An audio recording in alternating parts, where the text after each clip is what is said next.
নমস্কার বন্ধুরা, রাধে রাধে। আমার ফার্স্ট ভিডিও হয়ে গেছে, এটা আমার সেকেন্ড ভিডিও। ফার্স্ট ভিডিওটা প্লিজ দেখে এসো, রাধারানীর সম্বন্ধে সেখানে বলা হয়েছে। তোমাদের ভালো লাগলে অবশ্যই লাইক শেয়ার কমেন্ট করবে। তোমরা যদি শেয়ার করো তবেই তো মানুষ জানতে পারবে রাধারানীর সম্বন্ধে। সেদিন গোটা পৃথিবীর মুখ থেকে নিশ্চিত হবে রাধে রাধে রাধে রাধে রাধে রাধে। সেই আশায় আমি আছি। আর তোমরা কমেন্টে রাধে রাধে রাধে রাধে রাধে রাধে বলে ভরিয়ে দাও।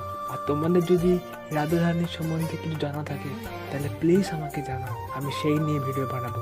কারণ আমি চাই গোটা পৃথিবীর মানুষের মুখ থেকে একটি বাড়ি নিশ্চিত হোক রাধে রাধে রাধে রাধে। এবার বলবো যে রাধারানীর নাম জপ করলে তোমার জীবনে কি কি পরিবর্তন আসবে। আজকে রাধারানীর কথা, এপিসোড নাম্বার 2। তুমি প্রতিদিন সকালে 108 বার যদি নাম জপ করতে পারো স্নান করার পর, বা রাতে শোয়ার আগে তুমি যদি 108 বার নাম জপ করো, তোমার জীবনে কি কি পরিবর্তন আসবে। তুমি জীবনকে দেখবে যে একটা চরম শান্তি, মানে একটা পরম শান্তি তুমি নিজে উপলব্ধি করতে পারছো।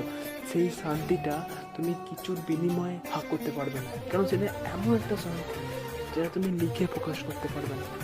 সেটা তোমার ভেতর থেকে উপলব্ধি আসবে। সেই উপলব্ধি তুমি নিজে নিজেই বুঝতে পারবে যে রাধা নামে কি আছে, রাধি নামে কি আছে। তুমি জবে থেকে রাধা নাম শুরু করবে, রাধি নাম জপ শুরু করবে, সেদিন থেকে তোমার সমস্ত অশুভ চিন্তা ভাবনা দূর হয়ে যাবে।